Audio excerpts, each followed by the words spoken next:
کہ بعض ایسے نظائر مثالیں ہمیں دنیا میں نظر آتی ہیں کہ جن کو دیکھنے کے بعد یہ سوال پیدا ہی نہیں ہوتا کہ اس کا کوئی خالق بھی ہونا چاہیے۔ مثلا یہ کہا گیا کہ سنو فلیگ، جو برف کے چھوٹے چھوٹے گولے ہوتے ہیں، وہ اتنی خوبصورت ڈیزائن میں وہ لوگوں کے سامنے آ جاتے ہیں۔ کوئی شخص اگر ان کو بادی نظر میں سامنے رکھے تو یہی کہے گا کہ کوئی بہت اس کے اندر پیچیدہ کوئی تخلیقی عمل ہے جو کار فرما ہے، لیکن ہم یہ دیکھتے ہیں کہ وہ تو بس محض سردی گرمی کے ایک پورے تناسب سے وہ خود بخود ایک چیز وجود پذیر ہو جاتی ہے۔ تو یہ سوال بھی وجودی حقیقت کے طور پہ اتنا اہم کیوں ہے؟ بہت ساری چیزیں ہیں جو خود بخود بن جاتی ہیں۔ بہت سی چیزیں ہوں گی لیکن میں خود بخود نہیں بنتا۔ میں نے اسی لیے عرض کیا تھا کہ بہت ساری چیزیں تو میں بعد میں دیکھوں گا، پہلے تو میں اپنے آپ کو دیکھوں گا۔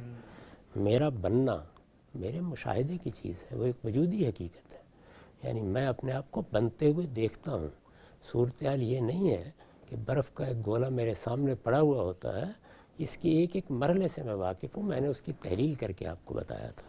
میں ان اجزاء سے واقف ہوں جن سے میں بنتا ہوں، ان عناصر سے واقف ہوں جن سے میری تخلیق ہوتی ہے، اس نطفے کو جانتا ہوں جہاں سے ابتدا ہوتی ہے، اس بیضے سے واقف ہوں جو اس سے ملاپ کرتا ہے، اس سے جو کچھ بنتا ہے اور جہاں سے تمہید بنتی ہے اس کا میں مشاہدہ کر سکتا ہوں۔ پھر جن مراحل سے میں گزرتا ہوں، اور پھر کیا میں اپنے وجود پر اگر غور کروں تو میں برف کا گولا ہوں۔ میرے اندر ایک بہت بڑی شخصیت ہے، میرا شعور ہے، میری حیات ہے، اس کے لوازم ہیں۔ میری پوری شخصیت کو خدا نے اس طرح گون دیا ہے کہ اس کی ایک پرت کو کھولتے چلے جائیے تو اس میں اتھاہ معنویت سامنے آتی چلی جاتی ہے۔ اس لیے میرا مخلوق ہونا یہ تو ایک بدیہی حقیقت ہے اور اس کا کوئی شخص بھی انکار نہیں کرتا۔ یہ فطری سوال ہے جو پیدا ہوتا ہے کہ میں بنایا جا رہا ہوں، میں ایک مخلوق ہوں تو میرا خالق ہونا چاہیے۔ کائنات کا مشاہدہ اور کائنات کے باقی مظاہر کا مشاہدہ تو میں بعد میں کروں گا، پہلے تو یہ سوال میرے لیے ہے۔ تو میں نے عرض کیا تھا کہ اس کے دو جواب دیے گئے ہیں۔ ایک جواب وہی ہے کہ اس کائنات میں خودکار طریقے سے یہ چیزیں تخلیق ہو رہی ہیں، اور اس لحاظ سے یہ کائنات ہی وہ علیم و حکیم ہستی ہے جو مجھے وجود بخشتی ہے۔ یہ کائنات کیا صرف مادہ ہے؟ کیا اس کے اندر کوئی روح ہے جو کار فرما ہے؟ کوئی ایسی حقیقت ہے جو اصلاً روحانی ہے اور اس نے مادی پیرہن اختیار کر لیا ہے؟ یہ سب سوالات فلسفیوں کے سامنے رہے ہیں، وہ اپنے اپنے طریقے سے اس کے جوابات دیتے ہیں۔ میں نے اس جگہ تک پہنچنے کے بعد یہ کہا تھا کہ جب سوال پیدا ہوا ہے تو اس کا جواب بھی اس پروردگار کی طرف سے دے دیا گیا ہے، اور پہلے دن دے دیا گیا تھا۔ وہ جواب ساری دنیا تک پہنچ گیا ہے، وہ جواب اللہ کے پیغمبروں نے مجھ تک پہنچایا ہے۔ وہ پیغمبر ہیں، میں کیوں مانوں؟ وہ جس جگہ جواب مجھے لکھ کر دے گئے ہیں وہ کلام اللہ ہے، میں کیوں تسلیم کروں؟ پھر میں نے بتایا تھا کہ کلام اللہ خود ایک وجودی حقیقت بن گیا ہے، یعنی اب وہ میرے لیے ماضی کی خبر نہیں ہے، محض ایک کہانی نہیں ہے جو مجھے سنائی جا رہی ہے کہ کبھی یہ اس طریقے سے حقیقت بنی تھی۔ یہ کوئی عصا کا واقعہ نہیں ہے کہ جو فرعون کے دربار میں سانپ بن گیا تھا، وہ کتاب جس صورت میں دی گئی اسی طرح مجھ تک پہنچ گئی ہے۔ میں خود اس کو پڑھ کے دیکھ سکتا ہوں اور فیصلہ کر سکتا ہوں کہ یہ کسی انسان کا کلام ہے یا یہ کلام اللہ ہے۔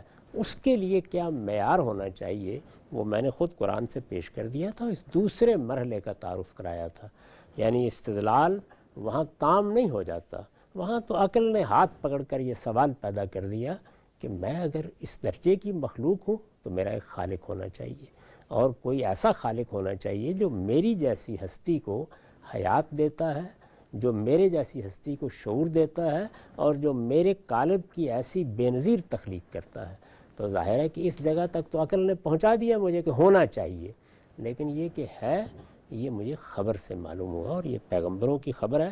خبر کو جانچنے کے لیے وہ کیا عقلی استدلال ہے، پھر میں نے اس کی جانب توجہ دلائی تھی، اور پھر یہ کہا تھا کہ جب میں اس خبر کو اپنے وجود سے متعلق کرتا ہوں یا انسانی تاریخ سے متعلق کرتا ہوں تو وہاں کیا شواہد سامنے آتے ہیں، یعنی میرا باطن کس طرح اس کی تصدیق کرتا ہے، میری عقل کس طریقے سے اس کو قبول کرتی ہے، میری احتیاجات کس طرح اس سے پوری ہوتی ہیں، میرے سوالات کس طرح شافی جواب پا لیتے ہیں، اور سب سے بڑھ کر یہ کہ پیغمبر جس دینونت کو برپا کر کے دکھاتے ہیں وہ کیسے اس پر مہر تصدیق ثبت کرتی ہے۔